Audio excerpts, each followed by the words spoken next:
নমস্কার, আমি ডাক্তার প্রকাশ মল্লিক। 39 বছর ধরে হোমিওপ্যাথি চিকিৎসার সঙ্গে যুক্ত আছি। মানসিক রোগের উপরে আমার একটা বই আছে এবং শিশু রোগের উপরে বই আছে। আমার 38টা বই বেরিয়েছে এবং বই লেখার উদ্দেশ্য হচ্ছে আমি যখন থাকবো না, এই বই পড়ে এখনও আমার অনেক ছাত্রছাত্রী তৈরি হয়েছে, তারা বই পড়ে চিকিৎসা করে সাফল্য পাচ্ছে এবং আমার জ্ঞানের আলোটা আমি দিয়ে যেতে চাইছি যদি ভবিষ্যৎ প্রজন্ম উপকৃত হয়। তা আমি আজকে যে বিষয়টা বলবো যে শৈশবের গুরুত্ব। শৈশবে মানুষ কিন্তু সহজ থাকে, সরল থাকে এবং যখন মানুষের শৈশব হারিয়ে যায় আমরা কিন্তু জটিল হয়ে যাই। আর মাস্টারমশাই বলতেন বা আপনারাও জানেন যে শৈশব হচ্ছে মাটির ঢেলার মতো। সেই মাটির ঢেলাটা দিয়ে যা তৈরি করতে চাইবেন তাই হবে এবং এই যা তৈরি করতে চাইবেন তাই হবে। এক্ষেত্রে অভিভাবকের বিরাট ভূমিকা। সম্প্রতি আমার কাছে একটি ছেলে এসেছে, তার প্রায় 27 বছর বয়স। সেই ছেলেটি খুব ট্যালেন্টেড, যা পরীক্ষা দেয় তাতেই কিন্তু সে সফল হয়, চাকরির পরীক্ষাতেও, কিন্তু চাকরি করতে পারে না। তার অহংবোধ এবং তার অ্যাগ্রেসিভনেস, সে বসকে বলে আপনি কিচ্ছু জানেন না, আপনি তো এই করে চাকরি পেয়েছেন, এবং তার জন্য তার চাকরি থাকে না, গ্রামে থাকতে পারে না। তো সেই ছেলেটি সম্পর্কে আমি খোঁজ নিলাম, তখন তার বাবা মা এলো এবং বাবা মা দুজনেই সেন্ট্রাল গভর্নমেন্ট এমপ্লয়ি। তাই বললাম যে শৈশবটা কীরকম কেটেছে। বললো ডাক্তারবাবু কিছু মনে করবে না। তার মা কাঁদতে কাঁদতে বলছে যে আমার এই ছেলেটি যে কত বড় এখন আমার দুর্ভাবনা হয়েছে। একটি ছেলে বোম্বেতে থাকে এবং সেই যে বোম্বেতে থাকে এবং তাকেও আসতে দিচ্ছে না, বাবা মাকে কাটারি দিয়ে দা দিয়ে কেটে দেবে, ভয় দেখাচ্ছে যে আমাকে যদি তুমি সম্পত্তি লিখে না দাও আমি বিদেশ যাব, সিঙ্গাপুর যাব। তাহলে এই পেশেন্টটা, এরকম অসংখ্য পেশেন্ট আছে। ওই ছেলেটি, তার বাবা মামা আমার উপরে এত নির্ভরশীল, আমি কাউন্সিলিং করি, প্রতি সপ্তাহে একবার করে আসে, তার জন্য আমার নির্দিষ্ট ফি দেয়। শুধু তো ওষুধ দিই না, শুধু গল্প করি, তাতেই ছেলেটা ভালো থাকে এবং এখন ভালো হয়েছে। কিন্তু ঘটনা হলো আজকে ওই ছেলেটির ভালো হওয়ার কথা আমি বলতে চাইছি না, বলতে চাইছি আপনার সন্তানকে কিভাবে মানুষ করবেন। শৈশবের গুরুত্ব কিন্তু অনেক এবং সেই শৈশবের গুরুত্ব বুঝতে হবে এবং সেই জন্যে ভালোবাসা দিতে হবে। এবং সেই জন্যই আমি বলবো যে আপনার ছেলেকে সময় কাটান। যদি আপনি চাকরি করেন, ফিরে এসে সন্তানকে সময় দেবেন এবং মোবাইল থেকে একটু দূরে রাখবেন। ছেলের সঙ্গে গল্প করবেন, তার সঙ্গে তামাশা করবেন, রসিকতা করবেন, মনীষীর কথা বলবেন, পূর্বপুরুষের কথা বলবেন, ভালো ভালো মেমোরিজ তার সঙ্গে শেয়ার করবেন এবং তার সঙ্গে ভালো হওয়ার কথা বলবেন, মূল্যবোধ শেখাবেন এবং তার সঙ্গে সঙ্গে এই যে মূল্যবোধ, নৈতিকতা, এগুলো কিন্তু বলতে হবে। এগুলো কিন্তু পরিবারের দায়িত্ব। স্কুলের একটা দায়িত্ব আছে, কিন্তু স্কুলও তো এখন সেইভাবে দেয় না, শুধু আমরা নাম্বার পাওয়াটাকেই বড় করে থাকি।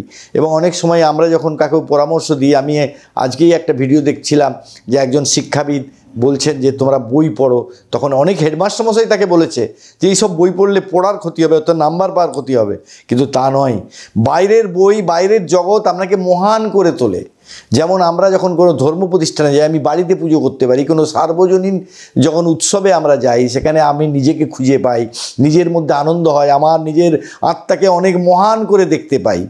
যখন মুসলিমরা নামাজ পড়ে, তখন নিশ্চয়ই বাড়িতে নামাজ পড়লে বলছেন যে আমি হযরত মুহাম্মদ নবীর কথা বলছি, তিনি বলছেন নামাজ যেখানে পড়বেন সেখানেই হবে। কিন্তু যখন কেউ মসজিদে যায় তখন একে একে সে ইন্টারাকশন হয়, তার সৌহার্দ্য অনেক বেশি হয়।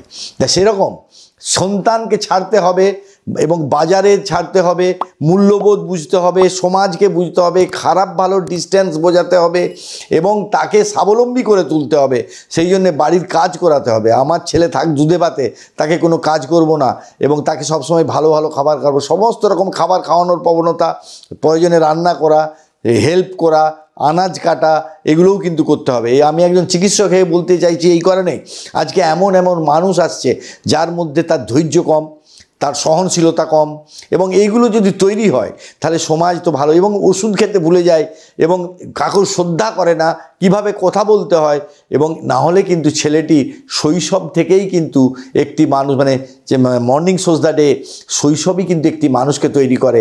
এবং আমরা দেখেছি যে মাইকেল মধুসূদন দত্ত নাকি শুনেছি যে তার মায়ের কাছে গল্প শুনেছে মহাভারত পড়ে, তার মনে হয়েছে যে ওখানে কিন্তু রাবণ রাম লক্ষ্মণ বড় নয়, মেঘনাদই বড়, সেই জন্য মেঘনাদ বধ কাব্য হয়েছে।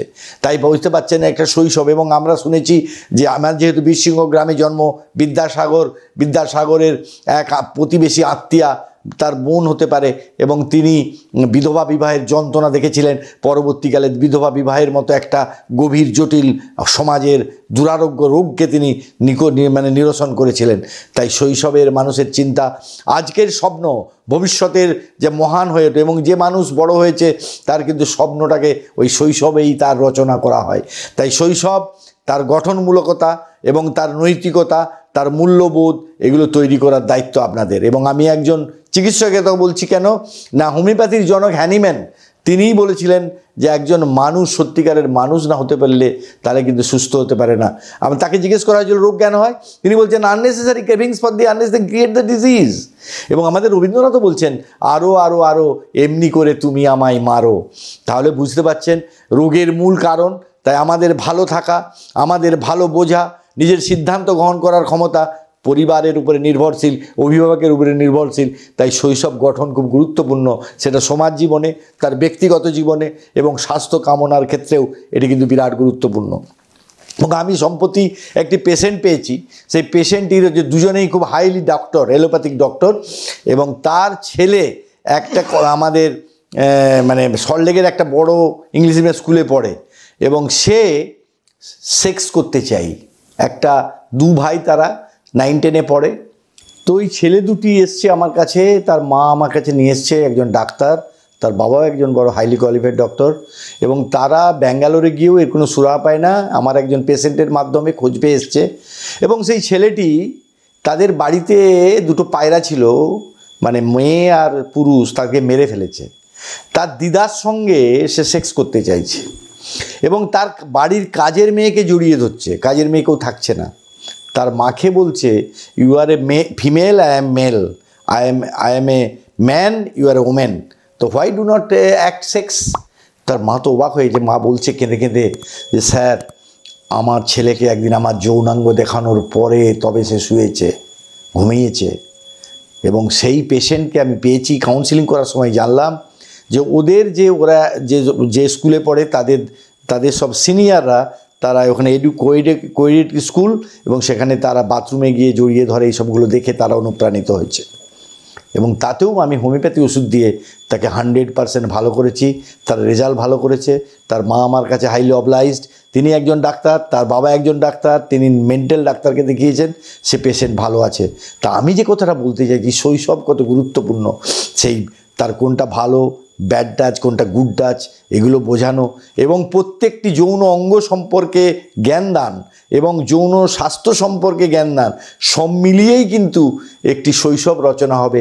এই শৈশবের উপরে ভিত্তি করেই আগামী দিনের নাগরিক গড়ে উঠবে, এবং তার সুস্বাস্থ্য, এবং ওই যদি সেক্সুয়াল অ্যাক্ট, এবং তাকে সে যদি আরও বেশি ডিস্ট্রাকটিভ হয়ে যায়, তাহলে যৌন রোগের শিকার হয়ে যাবে, রেড লাইট এরিয়াতে যাবে, এইডস থেকে শুরু করে সিফিলিস, গনোরিয়া, কত কী রোগ হতে পারে, কত কী সম্ভাবনা। সেই সম্ভাবনা যাতে না হয়, আপনার সন্তানকে সময় দিন। আগামী শিশুকে, আগামী দিনের যে শিশুর পিতা ঘুমিয়ে আছে সব শিশুর অন্তরে, সেই শিশুর পিতাকে আপনি নারিশ করুন, এই আবেদন রেখে আজকে আমার ভিডিও শেষ করছি। সবশেষে বলি, আপনারা ভালো থাকুন, অপরকে ভালো থাকতে সাহায্য করুন। নমস্কার।